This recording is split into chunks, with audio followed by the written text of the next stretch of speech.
ನೋಡಿ ಫ್ರೆಂಡ್ಸ್, ಇವತ್ತಿನ ವಿಡಿಯೋದಲ್ಲಿ ನಾನು ನಿಮ್ಮ ಒಂದು ಆಧಾರ್ ಕಾರ್ಡ್ನಲ್ಲಿ ನಿಮ್ಮ ಒಂದು ತಂದೆ ಹೆಸರು ಏನಾದರೂ ಮಿಸ್ಟೇಕ್ ಆಗಿದ್ರೆ, ಅಂದರೆ ನಿಮ್ಮ ಆಧಾರ್ ಕಾರ್ಡ್ನಲ್ಲಿ ಇರುವಂತೆ ನಿಮ್ಮ ಒಂದು ತಂದೆ ಹೆಸರಿನಲ್ಲಿ ಏನಾದರೂ ಸ್ಪೆಲ್ಲಿಂಗ್ ಮಿಸ್ಟೇಕ್ ಆಗಿದ್ದರೆ, ಅಥವಾ ನೀವು ಏನಾದರೂ ಲೇಡೀಸ್ ಆಗಿದ್ದರೆ, ಒಂದು ವೇಳೆ ನಿಮ್ಮ ಒಂದು ಗಂಡನ ಹೆಸರಿನಲ್ಲಿ ಏನಾದರೂ ಸ್ಪೆಲ್ಲಿಂಗ್ ಮಿಸ್ಟೇಕ್ ಆಗಿದ್ದರೆ, ಒಂದು ವೇಳೆ ನೀವು ಏನಾದರೂ ರೀಸೆಂಟಾಗಿ ನೀವು ಮದುವೆ ಆಗಿದ್ದರೆ, ಅಂದರೆ ಮೊದಲಿಗೆ ಏನಾಗಿರುತ್ತಪ್ಪ ಅಂತಂದರೆ ನೀವು ಹೆಣ್ಮಕ್ಳಿಗೆ ಒಂದು ಆಧಾರ್ ಕಾರ್ಡ್ನಲ್ಲಿ ತಂದೆ ಹೆಸರು ಇರುತ್ತೆ ಫ್ರೆಂಡ್ಸ್. ಮದುವೆ ಆದ ನಂತರ ಒಂದು ತಂದೆ ಹೆಸರನ್ನ ತೆಗೆದು ಗಂಡನ ಹೆಸರನ್ನ ಯಾವ ರೀತಿ ಸೇರ್ಪಡೆ ಮಾಡಬೇಕು, ಅಂದರೆ ನಾವು ಮನೆಯಲ್ಲೇ ಕೂತ್ಕೊಂಡು ಯಾವುದೇ ಒಂದು ಆಧಾರ್ ಕಾರ್ಡ್ ಸೆಂಟ್ರಿಗೆ ಹೋಗ್ದೇ ಇದನ್ನೆಲ್ಲ ನಾವು ಮನೆಯಲ್ಲೇ ಕೂತ್ಕೊಂಡು ಆನ್ಲೈನ್ ಮುಖಾಂತರ ಈಸಿಯಾಗಿ ನಾವು ಚೇಂಜ್ ಮಾಡ್ಬೋದು. ಯಾವ ರೀತಿ ಅಂತ ಅದನ್ನು ನಾನು ಇವತ್ತಿನ ವಿಡಿಯೋದಲ್ಲಿ ನಿಮಗೆ ತಿಳಿಸ್ಕೊಡ್ತೀನಿ.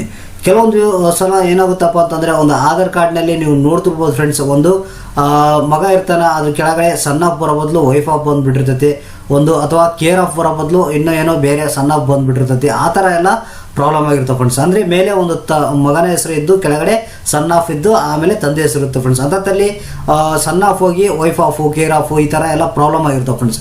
ಅಂಥದನ್ನು ಯಾವ ರೀತಿ ಆ ಒಂದು ಪ್ರಾಬ್ಲಮನ್ನು ಈಸಿಯಾಗಿ ನಾವು ಮನೆಯಲ್ಲೇ ಕುಂತ್ಕೊಂಡು ಸಾಲ್ವ್ ಮಾಡೋದು ಅನ್ನೋದನ್ನು ನಾನು ಇವತ್ತಿನ ವಿಡಿಯೋದಲ್ಲಿ ಈ ವಿಡಿಯೋದ ಮುಖಾಂತರ ನಾನು ನಿಮಗೆ ತಿಳಿಸ್ಕೊಡ್ತೀನಿ. ಅಂದರೆ ಹೆಣ್ಮಕ್ಳು ಏನಾದರೂ ರೀಸೆಂಟಾಗಿ ಮದುವೆ ಆಗಿದ್ದರೆ ಒಂದು ತಂದೆ ಹೆಸರನ್ನ ತೆಗೆದು ಯಾವ ರೀತಿ ಗಂಡನ ಹೆಸರನ್ನ ಸೇರ್ಪಡೆ ಮಾಡಬೇಕಂದ್ರೆ ಯಾವುದೇ ಒಂದು ಆಧಾರ್ ಕಾರ್ಡ್ ಸೆಂಟ್ರಿಗೆ ಹೋಗ್ದೇ ಮನೆಯಲ್ಲೇ ಕುಂತ್ಕೊಂಡು ಈಸಿಯಾಗಿ ನಾವು ಇದನ್ನೆಲ್ಲ ಅಪ್ಡೇಟ್ ಮಾಡೋದು ಯಾವ ರೀತಿ ಅನ್ನೋದನ್ನು ಇವತ್ತಿನ ವಿಡಿಯೋದಲ್ಲಿ ನಿಮಗೆ ತಿಳಿಸ್ಕೊಡ್ತೀನಿ ಫ್ರೆಂಡ್ಸ್. ಹಾಗಾದರೆ ಬನ್ನಿ ಫ್ರೆಂಡ್ಸ್ ನೋಡೋಣ. ನೋಡಿ ಫ್ರೆಂಡ್ಸ್, ಮೊದಲಿಗೆ ನಿಮ್ಮ ಒಂದು ಡೆಸ್ಕ್ಟಾಪ್ನಲ್ಲಿ ಯಾವುದಾದ್ರೂ ಒಂದು ವೆಬ್ ಸರ್ಚರ್ನ ಓಪನ್ ಮಾಡ್ಕೊಬೇಕಾಗುತ್ತೆ ಫ್ರೆಂಡ್ಸ್. ಈಗ ನಾನು ಗೂಗಲ್ ಕ್ರೋಮ್ನ ಓಪನ್ ಮಾಡ್ಕೊತಿದ್ದೀನಿ. ಇಲ್ಲಿ ಗೂಗಲ್ ಕ್ರೋಮ್ ಓಪನ್ ಆದ ನಂತರ ನಿಮಗೆ ಇಲ್ಲಿ ನಿಮ್ಮ ಒಂದು ಸರ್ಚ್ ಬಾಕ್ಸ್ನಲ್ಲಿ ನೀವು ಏನು ಮಾಡಬೇಕಪ್ಪ ಅಂತಂದರೆ ಆಧಾರ್ ಕಾರ್ಡ್ಗೆ ಸಂಬಂಧಪಟ್ಟಂಥ ಅಫಿಷಿಯಲ್ ವೆಬ್ಸೈಟ್ನ ನೀವು ಓಪನ್ ಮಾಡ್ಕೊಬೇಕು. ಅಂದರೆ UIDAI.government.in ಅಂತ ಟೈಪ್ ಮಾಡಿ ಇದನ್ನು ನೀವು ಸರ್ಚ್ ಕೊಡಬೇಕಾಗುತ್ತೆ ಫ್ರೆಂಡ್ಸ್. ಈ ರೀತಿಯಾಗಿ ಸರ್ಚ್ ಕೊಟ್ಟ ನಂತರ ನಿಮಗೆ ಆಧಾರ್ ಕಾರ್ಡ್ಗೆ ಸಂಬಂಧಪಟ್ಟಂಥ ಅಫಿಷಿಯಲ್ ವೆಬ್ಸೈಟು ಈ ರೀತಿಯಾಗಿ ಓಪನ್ ಆಗುತ್ತೆ ಫ್ರೆಂಡ್ಸ್. ಇಲ್ಲಿ ನೀವು ನೋಡ್ತಿರ್ಬೋದು, ಸ್ವಲ್ಪ ನೆಟ್ವರ್ಕ್ ಪ್ರಾಬ್ಲಮ್ ಇದೆ, ವೇಟ್ ಮಾಡಿ ಫ್ರೆಂಡ್ಸ್. ನೋಡಿ ಫ್ರೆಂಡ್ಸ್, ಈ ರೀತಿಯಾಗಿ ಓಪನ್ ಆದ ನಂತರ ನೀವು ಏನು ಮಾಡಬೇಕಪ್ಪ ಅಂತಂದರೆ ಇಲ್ಲಿ ನೀವು ಕೆಳಗಡೆ ಬರಬೇಕಾಗುತ್ತೆ. ಕೆಳಗಡೆ ಅಂತಂದರೆ ಅಪ್ಡೇಟ್ ಆಧಾರ್ ಒಂದು ಕಾಲಮ್ನಲ್ಲಿ ನೀವು ಬಂದರೆ ಇಲ್ಲಿ ನೀವು ನೋಡ್ತಿರೋದು ಅಪ್ಡೇಟ್ ಯುವರ್ ಅಡ್ರೆಸ್ ಆನ್ಲೈನ್ ಅಂತ ಒಂದು ಆಪ್ಷನ್ ಇದೆ friends. Update your address online ಅಂತ ಇದೆಯಲ್ಲ, ಅದ್ರ ಮೇಲೆ ನಾವು ಕ್ಲಿಕ್ ಮಾಡಬೇಕಾಗುತ್ತೆ. ಇಲ್ಲಿ ಕ್ಲಿಕ್ ಮಾಡಿದ್ರೆ ನಮಗೆ ಯಾವ ರೀತಿ ಒಂದು ಚೇಂಜಸ್ನ ನಾವು ಮಾಡೋಕೆ ಒಂದು ಆಪ್ಷನ್ ಇದೆ ಅಂತಂದರೆ ಇಲ್ಲಿ ನೀವು ನೋಡ್ತಿರೋದು ಪ್ರೊಸೀಡ್ ಟು ಅಪ್ಡೇಟ್ ಅಡ್ರೆಸ್ ಅಂತ ಇದೆಯಲ್ಲ ಫ್ರೆಂಡ್ಸ್, ಇದ್ರ ಮೇಲೆ ನಾವು ಕ್ಲಿಕ್ ಮಾಡೋಣ ಫ್ರೆಂಡ್ಸ್. ಈಗ ಈ ರೀತಿ ಕ್ಲಿಕ್ ಮಾಡಿದ ನಂತರ ನಿಮಗೆ ಇಲ್ಲಿ ನಿಮ್ಮ ಒಂದು ಆಧಾರ್ ಕಾರ್ಡ್ ನಂಬರ್ನ ಹಾಕಬೇಕಾಗುತ್ತೆ. ಸಿಂಪಲ್ ಆಗಿ ನಿಮ್ಮ ಒಂದು ಆಧಾರ್ ಕಾರ್ಡ್ ನಂಬರ್ನ ನೀವು ಇಲ್ಲಿ ಹಾಕಿ. ನೋಡಿ ಫ್ರೆಂಡ್ಸ್, ಆಧಾರ್ ಕಾರ್ಡ್ ನಂಬರ್ನ ಹಾಕಿದ ತಕ್ಷಣ ಇಲ್ಲಿ ಕೆಳಗಡೆ ಕ್ಯಾಪ್ಚರ್ ಕೋಡ್ ಇದೆ ರೈಟ್ ಸೈಡ್ನಲ್ಲಿ, ಆ ಕ್ಯಾಪ್ಚರ್ ಕೋಡ್ನ ಸೇಮ್ ಹಾಕಿ. ನೋಡಿ ಫ್ರೆಂಡ್ಸ್, ಕ್ಯಾಪ್ಚರ್ ಕೋಡ್ನ ಹಾಕಿದ ನಂತರ ಇಲ್ಲಿ ಸೆಂಡ್ OTP ಅಂತ ಇದೆಯಲ್ಲ ಫ್ರೆಂಡ್ಸ್, ಇದ್ರ ಮೇಲೆ ನಾವು ಕ್ಲಿಕ್ ಮಾಡಬೇಕಾಗುತ್ತೆ. ಈ ರೀತಿ ಕ್ಲಿಕ್ ಮಾಡಿದ ನಂತರ ನಿಮಗೆ ಒಂದು ಆಧಾರ್ ಕಾರ್ಡ್ಗೆ ಲಿಂಕ್ ಆಗಿರುವಂಥ ಒಂದು ಮೊಬೈಲ್ಗೆ ಒಂದು OTP ಬರುತ್ತೆ ಫ್ರೆಂಡ್ಸ್. ಆ OTPನ ನಾವು ಹಾಕಬೇಕಾಗತ್ತೆ. ಈಗ ಒಂದು OTP ಬಂದಿದೆ ಫ್ರೆಂಡ್ಸ್, ಅದನ್ನು ಯಾವ ರೀತಿ ಹಾಕಿ ನಾವು ಮುಂದೆ ಯಾವ ರೀತಿ ಪ್ರೋಸೆಸ್ ಅನ್ನೋದು ನಿಮಗೆ ತಿಳಿಸ್ಕೊಡ್ತೀನಿ. ನೀವು ಇಲ್ಲಿ ಕೆಳಗಡೆ ಬಂದರೆ ಎಂಟರ್ OTP ಅಂತ ಇದೆಯಲ್ಲ ಫ್ರೆಂಡ್ಸ್, ನಿಮಗೆ ಅಲ್ಲಿ ಬಂದಂಥ ಒಂದು OTPನ ನಾವು ಏನು ಮಾಡಬೇಕು, ಇಲ್ಲಿ ಬಂದಂಥ ಒಂದು ನೋಡಿ ಫ್ರೆಂಡ್ಸ್, ಈಗ OTPನ ನಾನು ಹಾಕ್ತಾ ಇದ್ದೀನಿ. ಹಾಕಿದ ನಂತರ ಇಲ್ಲಿ ಏನು ಮಾಡಬೇಕು, ಕೆಳಗಡೆ ಲಾಗಿನ್ ಅಂತ ಇದೆ ನೋಡಿ ಫ್ರೆಂಡ್ಸ್, ಅದ್ರ ಮೇಲೆ ನಾವು ಈಗ ಕ್ಲಿಕ್ ಮಾಡೋಣ. ಈ ರೀತಿಯಾಗಿ ಕ್ಲಿಕ್ ಮಾಡಿದ ನಂತರ ನಿಮಗೆ ಒಂದು update address view address proof ಅಂತ ಒಂದು ಆಪ್ಷನ್ ಬರುತ್ತೆ ಫ್ರೆಂಡ್ಸ್. ನಿಮಗೆ ಮೇಲೆ ನೋಡ್ತಿರ್ಬೋದು, ನಿಮಗೆ update address view address proof ಅಂತ ಇದೆಯಲ್ಲ, ಈ ಆಪ್ಷನ್ ಮೇಲೆ ನಾವು ಕ್ಲಿಕ್ ಮಾಡಬೇಕಾಗುತ್ತೆ. ಈ ರೀತಿಯಾಗಿ ಕ್ಲಿಕ್ ಮಾಡಿದ ನಂತರ ನಿಮಗೆ ಈ ರೀತಿಯಾಗಿ ಓಪನ್ ಆಗುತ್ತೆ. ಇಲ್ಲಿ ಏನು ಮಾಡ್ಬೇಕಂತ ನಾನು ನಿಮಗೆ ತೋರಿಸ್ಕೊಡ್ತೀನಿ ಫ್ರೆಂಡ್ಸ್. ನಿಮಗೆ ನಂತರ ನೀವು ಈ ರೀತಿಯಾಗಿ ಓಪನ್ ಆದ ನಂತರ ನಿಮಗೆ ಇಲ್ಲಿ ನೀವು ನೋಡ್ತಿರ್ಬೋದು ಒಂದು ಬಾಕ್ಸ್ ಕಾಣ್ತಾ ಇದೆ, allow UID to do local language translation of your address ಅಂತ ಇದೆಯಲ್ಲ ಫ್ರೆಂಡ್ಸ್. ಈ ಬಾಕ್ಸ್ನ ನೀವೇನು ಸೆಲೆಕ್ಟ್ ಮಾಡೋಕೆ ಹೋಗಬೇಡಿ, ಅದೇ ರೀತಿ ಬಿಟ್ಬಿಡಿ. ಯಾಕಂದರೆ ಇದು ನಮಗೆ ಲೋಕಲ್ ಲ್ಯಾಂಗ್ವೇಜ್ ಬೇಕಾಗುತ್ತೆ, ಅದ್ರ ಸಲುವಾಗಿ ಅದನ್ನೇನು ಸೆಲೆಕ್ಟ್ ಮಾಡೋಂಥ ಅವಶ್ಯಕತೆ ಇಲ್ಲ ಫ್ರೆಂಡ್ಸ್. ನಿಮಗೆ ಇಲ್ಲಿ ಕೆಳಗಡೆ ನೀವು ನೋಡೋದಾಯ್ತಪ್ಪ ಅಂತಂದರೆ ಕೇರ್ ಆಫ್ ಅಂತ ಬರುತ್ತೆ ಫ್ರೆಂಡ್ಸ್. ಇಲ್ಲಿ ನಿಮಗೆ ನೋಡ್ತಿರ್ಬೋದು, ಇಲ್ಲಿ ನಾವು ಚೇಂಜಸನ್ನು ನಾವು ಮಾಡಬೇಕಾಗುತ್ತೆ ಫ್ರೆಂಡ್ಸ್. ಯಾಕಪ್ಪ ಅಂತಂದರೆ ನಿಮಗೆ ನಿಮ್ಮ ಒಂದು ಆಧಾರ್ ಕಾರ್ಡ್ನಲ್ಲಿ ತಂದೆ ಹೆಸರು ಏನಾದರೂ ಸ್ಪೆಲ್ಲಿಂಗ್ ಮಿಸ್ಟೇಕ್ ಆಗಿತ್ತಪ್ಪ ಅಂತಂದರೆ, ಮತ್ತು ಒಂದು ಸನ್ ಆಫ್ ಬರೋ ಬದಲಿಗೆ ಕೇರ್ ಆಫ್ ಬಂದಿತ್ತಪ್ಪ ಅಂತಂದರೆ, ವೈಫ್ ಆಫ್ ಆಗಿತ್ತಪ್ಪ ಅಂತಂದರೆ ಅದನ್ನು ನಾವು ಇಲ್ಲಿ ಚೇಂಜಸ್ನ ಮಾಡ್ಬೋದು. ಅದೇ ರೀತಿಯಾಗಿ ನೀವು ಹೆಣ್ಮಕ್ಳು ಒಂದು ಹೊಸದಾಗಿ ಮದುವೆ ಆಗಿದ್ದರೆ ನೀವು ಅಂಥ ಸಂದರ್ಭದಲ್ಲಿ ತಂದೆ ಹೆಸರನ್ನು ತೆಗೆದು ಗಂಡನ ಹೆಸರನ್ನ ಸೇರ್ಪಡೆ ಮಾಡಬೇಕಾಗಿರ್ತದಲ್ಲ, ಅಲ್ಲಿ ಅದನ್ನು ನಾವು ಇಲ್ಲಿ ಚೇಂಜಸ್ನ ಮಾಡಬೇಕಾಗುತ್ತೆ. ಅಂದರೆ ಕೇರ್ ಆಫ್ ಇರುತ್ತಲ್ಲ ಫ್ರೆಂಡ್ಸ್, ಅದರಲ್ಲಿ ಈಗ ಸಪೋಸ್ ನಾನು ಒಂದು ಲೇಡಿದು ನಾನು ಅಪ್ಡೇಟ್ ಮಾಡ್ತಿರೋದ್ರಿಂದ ಒಂದು ಅವರು ಹೊಸದಾಗಿ ಮದುವೆ ಆಗಿದ್ದಾರೆ, ಇಲ್ಲಿ ಒಂದು ಗಂಡನ ಹೆಸರನ್ನು ಒಂದು ಯಾವ ರೀತಿ ಸೇರ್ಪಡೆ ಮಾಡಬೇಕು ಅನ್ನೋದನ್ನು ನಾನು ಇಲ್ಲಿ ನಿಮಗೆ ತೋರಿಸ್ಕೊಡ್ತೀನಿ. ನೀವು ಅಲ್ಲಿ ನಿಮ್ಮ ಒಂದು ತಂದೆ ಹೆಸರಿನಲ್ಲಿ ಏನಾದರೂ ಸ್ಪೆಲ್ಲಿಂಗ್ ಮಿಸ್ಟೇಕ್ ಇತ್ತಪ್ಪ ಅಂತಂದರೆ ಅದನ್ನು ನೀವು ಚೇಂಜಸ್ ಮಾಡ್ಕೊಬೋದು. ಅಂದರೆ ಇಲ್ಲೇನು ಮಾಡಬೇಕು, ನೀವು ತಂದೆ ಹೆಸರನ್ನ ಎಲ್ಲಿ ಏನಾದರೂ ಪ್ರಾಬ್ಲಮ್ ಇತ್ತಪ್ಪ, ಒಂದು ಕರಪ್ಷನ್ ಮಾಡಬೇಕಾಗಿತ್ತು, ಒಂದು ಸ್ಪೆಲ್ಲಿಂಗ್ ಮಿಸ್ಟೇಕ್ ಇತ್ತಪ್ಪ ಅಂತಂದರೆ ಏನು ಮಾಡಬೇಕು, ಇಲ್ಲಿ ಸನ್ ಆಫ್ ಅಂತ ಹಾಕಬೇಕಾಗುತ್ತೆ ಫ್ರೆಂಡ್ಸ್. ಅಂದರೆ ನಿಮಗೆ ಸನ್ ಆಫ್ ಅಂತ ಟೈಪ್ ಮಾಡಿ ನೀವೇನು ಮಾಡಬೇಕು, ಸ್ಪೇಸ್ ಕೊಟ್ಟು ಅಲ್ಲಿ ನಿಮ್ಮ ಒಂದು ತಂದೆ ಹೆಸರು ಏನಿರುತ್ತಲ್ಲ ಅದರಲ್ಲಿ ಏನಾದರೂ ಚೇಂಜಸ್ ಆಗಿದ್ದರೆ ಆ ಒಂದು ಸ್ಪೆಲ್ಲಿಂಗ್ ಮಿಸ್ಟೇಕ್ ಆಗಿದ್ದರೆ ಅದನ್ನ ಕರಪ್ಷನ್ ಮಾಡ್ಬೋದಾಗುತ್ತೆ ಫ್ರೆಂಡ್ಸ್ ನೀವು. ಅದೇ ರೀತಿಯಾಗಿ ನಾನು ಇಲ್ಲಿ ವೈಫ್ ಆಫ್ ಅಂತ ಹಾಕ್ತೀನಿ ಈಗ. ಅಂದರೆ ಗಂಡನ ಒಂದು ಹೆಸರನ್ನ ಸೇರ್ಪಡೆ ಮಾಡಬೇಕು, ಇಲ್ಲಿ ನಾನು ಅದನ್ನು ಹಾಕ್ತೀನಿ. ಅಂದರೆ ತಂದೆ ಮದುವೆ ಆಗೋಕ್ಕೆ ಮುಂಚೆಗೆ ತಂದೆ ಹೆಸರು ಇರುತ್ತೆ, ಮದುವೆ ಆದ ನಂತರ ಗಂಡನ ಹೆಸರು ಹಾಕಬೇಕಾಗುತ್ತೆ. ಅದ್ರ ಸಲುವಾಗಿ ನಾನು ತಂದೆ ಹೆಸರನ್ನ ತೆಗೆದು ಅಂದರೆ ಸನ್ ಆಫನ್ನ ತೆಗೆದು ಇಲ್ಲಿ ವೈಫ್ ಆಫ್ ಹಾಕ್ತಿದ್ದೀನಿ ಫ್ರೆಂಡ್ಸ್. ವೈಫ್ ಆಫ್ ಹಾಕಿ ನೀವೇನು ಮಾಡಬೇಕು, ನಿಮ್ಮ ಒಂದು ಗಂಡನ ಹೆಸರು ಅಂದರೆ ಹೆಣ್ಮಕ್ಳು ಏನಾದರೂ ನೀವು ಇದನ್ನು ಚೇಂಜಸ್ ಮಾಡ್ತಾಯಿದ್ರೆ ಗಂಡನ ಹೆಸರನ್ನ ನೀವು ಹಾಕಬೇಕು. ಇಲ್ಲಿ ನಾನು ಈಗ ಗಂಡನ ಹೆಸರನ್ನ ಹಾಕ್ತೀನಿ ನೋಡಿ ಫ್ರೆಂಡ್ಸ್. ಈ ರೀತಿಯಾಗಿ ಒಂದು ಹೆಸರನ್ನ ಹಾಕಿದ ನಂತರ ನಾವು ಇಲ್ಲಿ ಕೆಳಗಡೆ ಮತ್ತೆ ಆ್ಯಸ್ ಇಟ್ ಈಸ್ ಸೇಮ್ ನಮಗೆ ಒಂದು ಅಡ್ರೆಸ್ನಲ್ಲಿ ಏನಿರುತ್ತೆ, ನಮ್ಮ ಒಂದು ಮನೆ ಅಡ್ರೆಸ್ಸು, ಹೌಸ್ ನಂಬರ್ ಏನಿರುತ್ತೆ ಅದನ್ನು ನಾವು ಹಾಕಬೇಕಾಗುತ್ತೆ.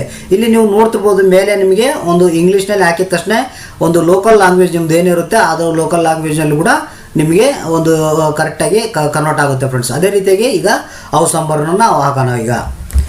ನಾನು ಈಗ ಹೌಸ್ ನಂಬರು ಮತ್ತು ವಾರ್ಡ್ ನಂಬರ್ನ ಹಾಕಿದ್ದೀನಿ. ಅದೇ ರೀತಿಯಾಗಿ ನಾವು ಏನು ಮಾಡೋಣ, ಮತ್ತೆ ಕೆಳಗಡೆ ಬರೋಣ ಫ್ರೆಂಡ್ಸ್.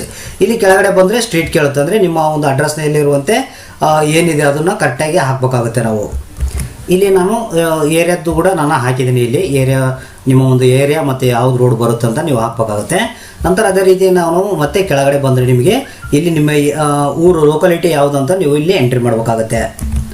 ನಂತರ ಇಲ್ಲಿ ಒಂದು ಲ್ಯಾಂಡ್ ಮಾರ್ಕ್ ಏನಿರುತ್ತೆ ಆ ಲ್ಯಾಂಡ್ ಮಾರ್ಕನ್ನು ನೀವು ಎಂಟ್ರಿ ಮಾಡಿ ನೋಡಿ ಫ್ರೆಂಡ್ಸ್. ನಾನು ಈಗ ಲ್ಯಾಂಡ್ ಮಾರ್ಕನ್ನು ಹಾಕಿದ್ದೀನಿ. ಅದೇ ರೀತಿಯಾಗಿ ನಿಮ್ಮ ಒಂದು ಊರಿನ ಒಂದು ಪಿನ್ ಕೋಡ್ ಕೂಡ ನೀವು ಹಾಕಬೇಕಾಗತ್ತೆ. ಇಲ್ಲಿ ಪಿನ್ ಕೋಡ್ ಕೂಡ ಹಾಕಿದ್ದೀನಿ. ಅದೇ ರೀತಿಯಾಗಿ ನಿಮ್ಮ ಒಂದು ವಿಲೇಜ್ ಕೂಡ ನೀವು ಸೆಲೆಕ್ಟ್ ಮಾಡಬೇಕಾಗತ್ತೆ. ಇಲ್ಲಿ ಸೆಲೆಕ್ಟ್ ಅಂತ ಇದೆಯಲ್ಲ ಅಲ್ಲಿ ನೀವು ಸೆಲೆಕ್ಟ್ ಮಾಡಬೇಕಾಗತ್ತೆ. ಅದೇ ರೀತಿಯಾಗಿ ನಿಮಗೆ ಲೋಕಲ್ ಲ್ಯಾಂಗ್ವೇಜ್ನಲ್ಲಿ ಅದು ಕನ್ವರ್ಟ್ ಆಗುತ್ತೆ. ಪೋಸ್ಟ್ ಯಾವ್ದು ಬರುತ್ತೆ ಅಂತ ನೀವು ಅದು ಕೂಡ ನೀವು ಇಲ್ಲಿ ಸೆಲೆಕ್ಟ್ ಮಾಡಿರಿ. ಅಲ್ಲಿ ಕ್ಲಿಕ್ ಮಾಡಿಬಿಟ್ರೆ ನಿಮಗೆ ಅವರ ಆಪ್ಷನ್ ಬರುತ್ತೆ, ನೀವು ಅಲ್ಲಿ ಸೆಲೆಕ್ಟ್ ಮಾಡ್ಬೋದು. ಆಟೋಮೆಟಿಕ್ಕಾಗಿ ಜಿಲ್ಲೆ ತಗೊಳುತ್ತೆ, ಸ್ಟೇಟ್ ತಗೊಳುತ್ತೆ ಫ್ರೆಂಡ್ಸ್. ನಂತರ ನಾವು ಇದನ್ನೆಲ್ಲ ಎಂಟ್ರಿ ಮಾಡಿದ ನಂತರ ನೀವೇನು ಮಾಡಬೇಕು, ಇಲ್ಲಿ ಪ್ರಿವ್ಯೂ ಅಂತ ಕೆಳಗಡೆ ಆಪ್ಷನ್ ಇದೆ ನೋಡಿ ಫ್ರೆಂಡ್ಸ್, ಅಲ್ಲಿ ನಾವು ಕ್ಲಿಕ್ ಮಾಡಬೇಕಾಗುತ್ತೆ. ಕ್ಲಿಕ್ ಮಾಡಿದರೆ ನೀವು ಇಲ್ಲಿ ನೀವು ನೋಡ್ತಿರ್ಬೋದು ಫ್ರೆಂಡ್ಸ್, ಈಗ ನೀವು ಏನೇನು ಎಂಟ್ರಿ ಮಾಡಿದ್ರೆ ಅಂತ ಇಲ್ಲಿ ನಿಮಗೆ ಅದು ಡೀಟೇಲ್ ಆಗಿ ತೋರಿಸುತ್ತೆ. ಅಂದರೆ ನಿಮ್ಮ ಒಂದು ಏನು ತಂದೆ ಹೆಸರಿನಲ್ಲಿ ಏನಾದರೂ ಸ್ಪೆಲ್ಲಿಂಗ್ ಮಿಸ್ಟೇಕ್ ಇತ್ತಪ್ಪ ಅಂತಂದರೆ ಅದನ್ನು ನೀವು ಏನು ಚೇಂಜಸ್ ಮಾಡಿರ್ತೀರ ಅದು ಬಂದಿರುತ್ತೆ. ಮತ್ತು ಅದೇ ರೀತಿಯಾಗಿ ನೀವೇನಾದರೂ ಒಂದು ತಂದೆ ಹೆಸರನ್ನ ತೆಗೆದು ಗಂಡನ ಹೆಸರನ್ನ ಏನಾದರೂ ಸೇರ್ಪಡೆ ಮಾಡೋಕೆ ನೀವು ಹಾಕಿದರೆ ಅದು ನೀವು ಯಾವ ರೀತಿ ಹಾಕಿದರೆ ಏನೇನು ಫಿಲಪ್ ಮಾಡಿದರೆ ಅನ್ನೋದನ್ನ ಇಲ್ಲಿ ಒಂದು ರಿವ್ಯೂ ಮೂಲಕ ಅದು ನಿಮಗೆ ಕರೆಕ್ಟಾಗಿ ತೋರಿಸುತ್ತೆ. ಅದೇ ರೀತಿಯಾಗಿ ನಿಮಗೆ ಲೋಕಲ್ ಲ್ಯಾಂಗ್ವೇಜಲ್ಲಿ ಇಲ್ಲಿ ಅಡ್ರೆಸ್ ಕೂಡ ಒಂದು ಕನ್ನಡದಲ್ಲಿ ಕರೆಕ್ಟಾಗಿದೆಯಲ್ಲ ಅಂತ ನೀವು ಒಂದು ಸಲ ಇದನ್ನು ಚೆಕ್ ಮಾಡ್ಕೊಂಡಿರ್ಬೇಕು. ನೀವು ಹಾಕಿದಂಥ ಇನ್ಫಾರ್ಮೇಷನ್ ಎಲ್ಲ ಸರಿಯಾಗಿದೆಯಲ್ಲ ಅಂತ ಒಂದು ಸಲ ಕರೆಕ್ಟಾಗಿ ಚೆಕ್ ಮಾಡ್ಕೊಳ್ಳಿ ಫ್ರೆಂಡ್ಸ್. ಚೆಕ್ ಮಾಡ್ಕಿದ ನಂತರ ನಿಮಗೆ ಇದರಲ್ಲಿ ಏನಾದರೂ ಮತ್ತೆ ರಾಂಗ್ ಇತ್ತಪ್ಪ ಅಂತಂದರೆ ನೀವು ಇಲ್ಲಿ ಏನು ಮಾಡಬೇಕು, ಕೆಳಗಡೆ ಎಡಿಟ್ ಅಂತ ಇದೆ ನೋಡಿ ಫ್ರೆಂಡ್ಸ್, ಇದ್ರ ಮೇಲೆ ನಾವು ಕ್ಲಿಕ್ ಮಾಡಿ ಮತ್ತೆ ನಾವು ರಿಪೀಟನ್ನು ಎಡಿಟ್ ಮಾಡ್ಕೊಬೋದು.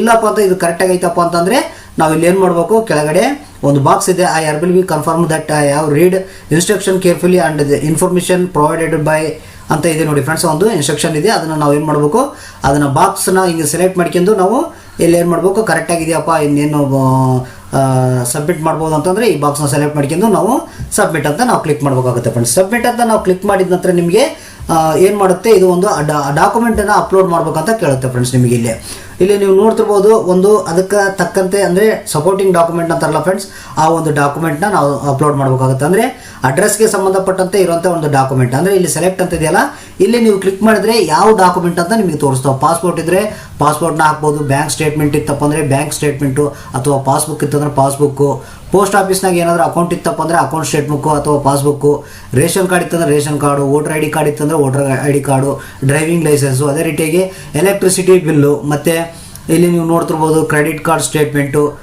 3 ಮಂತ್ ಕ್ರೆಡಿಟ್ ಕಾರ್ಡ್ ಸ್ಟೇಟ್ಮೆಂಟು ಅದು ಕೂಡ ಇದೆ. ಮತ್ತು ನಿಮಗೆ ಇಲ್ಲಿ ಬೇರೆ ಎಲ್ಲ ಆಪ್ಷನ್ ಇದ್ದಾವೆ ಫ್ರೆಂಡ್ಸ್. ಇಲ್ಲಿ ನಿಮಗೆ ಒಂದು ಡಾಕ್ಯುಮೆಂಟ್ ಲೀಸ್ಟ್ ಇದೆ ಫ್ರೆಂಡ್ಸ್. ಫುಲ್ಲು ನೀವು ಅದರಲ್ಲಿ ನೋಡ್ಕೊಂಡು ಯಾವುದಾದ್ರೂ ನಿಮ್ಮ ಹತ್ರ ಇರುವಂಥ ಒಂದು ಡಾಕ್ಯುಮೆಂಟನ್ನು ನೀವು ಅಪ್ಲೋಡ್ ಮಾಡಬೇಕಾಗುತ್ತೆ. ಕಾಮನ್ ಆಗಿ ಎಲ್ಲರ ಹತ್ರ ಒಂದು ಬ್ಯಾಂಕ್ ಪಾಸ್ಬುಕ್ ಇರುತ್ತೆ, ಮತ್ತು ರೇಷನ್ ಕಾರ್ಡ್ ಇರುತ್ತೆ, ವೋಟರ್ ಐ ಡಿ ಕಾರ್ಡ್ ಇರುತ್ತೆ, ಡ್ರೈವಿಂಗ್ ಲೈಸೆನ್ಸ್ ಕೂಡ ಇರುತ್ತೆ, ಮತ್ತು ಗೌರ್ಮೆಂಟ್ಲಿಂದ ಇಶ್ಯೂ ಆಗಿರುವಂಥ ಯಾವುದೇ ಒಂದು ಐಡೆಂಟಿ ಕಾರ್ಡ್ ಇತ್ತಪ್ಪ ಅಂತಂದ್ರೆ ಅದನ್ನು ಹಾಕ್ಬೋದು. ಟೆಲಿಫೋನ್ ಬಿಲ್ ಇರುತ್ತೆ. ಇವನ್ನ ನಾವು ಏನು ಮಾಡಬೇಕು, ಮೊದಲಿಗೆ ಒಂದು ಸ್ಕ್ಯಾನ್ ಮಾಡ್ಕೊಂಡು ನಾವು ಒಂದು ಸೇವ್ ಮಾಡ್ಕೊಂಡು ಇಟ್ಕೊಂಡಿರ್ಬೇಕಾಗುತ್ತೆ ಫ್ರೆಂಡ್ಸ್.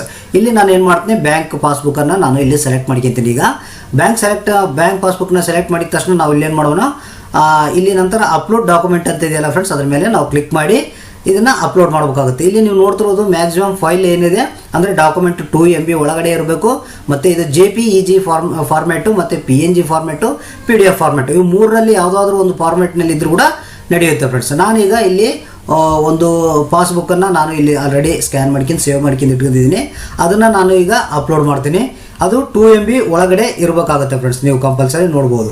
ಇಲ್ಲಿ ನಾನು ಪಾಸ್ಬುಕ್ ಇದೆ, ಅದ್ರ ಮೇಲೆ ಕ್ಲಿಕ್ ಮಾಡಿ ಏನು ಮಾಡ್ತೀನಿ, ಓಪನ್ ಅಂತ ಕೊಡ್ತೀನಿ ಫ್ರೆಂಡ್ಸ್. ಓಪನ್ ಅಂತ ಕೊಟ್ಟ ನಂತರ ಇಲ್ಲಿ ನಿಮಗೆ ರೈಟ್ ಮಾರ್ಕ್ ಬರುತ್ತೆ ನೋಡಿ ಫ್ರೆಂಡ್ಸ್. ಈಗ ಡಾಕ್ಯುಮೆಂಟ್ ಅಪ್ಲೋಡ್ ಆಗಿರೋದು ನಿಮಗೆ ಇಲ್ಲಿ ಗ್ರೀನ್ ಕಲರಲ್ಲಿ ರೈಟ್ ಮಾರ್ಕ್ ಬರುತ್ತೆ ಫ್ರೆಂಡ್ಸ್.